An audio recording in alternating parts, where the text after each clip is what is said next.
Check out the regen braking. See? Oh, regen braking in the green.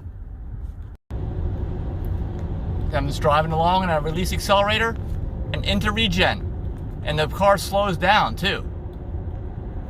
Like into regen. Slows down. I don't know if you can feel that. I can feel it. That's the regenerative braking, which doubles as real braking. All Teslas have it, and they'll automatically start to slow you down the instant you let off the accelerator under most situations. And that's why I'm making this video, because I'm saying most, not all. But like if your battery is incredibly cold, whoa, it's not going to do that.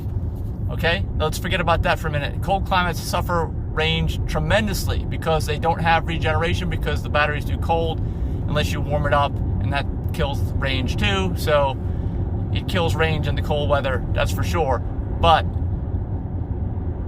I also want to talk about another aspect of regeneration braking, and that's the charge rate. But if you're not watching that video and you're just watching this one about the fact that regeneration doesn't happen in the cold weather, just know that. All right, for the rest of you, let's talk about how driving is less efficient and related to regenerative braking in relation to charging.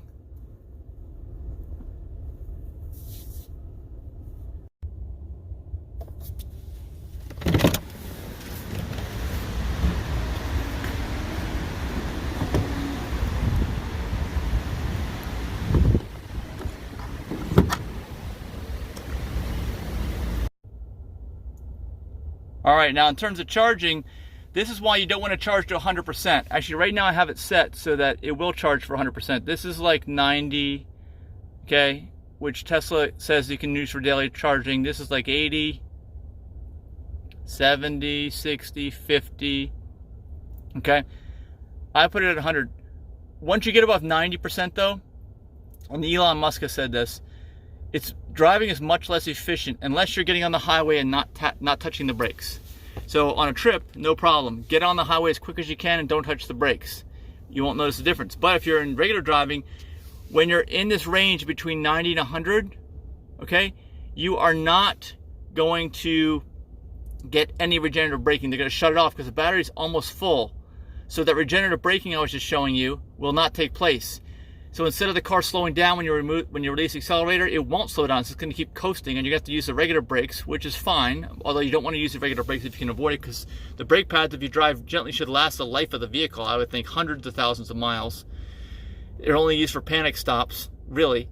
But I would say that you want to make sure that you just get, like I said, get on the highway or don't go above 90, because if you go above 90, you're going to be hitting the regular brakes, which not dramatically, but it quite significantly reduces efficiency. That's what it does. So your range will suffer when you do that. So the little bit you'll get out of it is not going to be worthwhile. The range you're going to suffer, and not to mention the time it takes, okay? Because it takes a long time. They slow down the charge rate dramatically between 90 to 100%.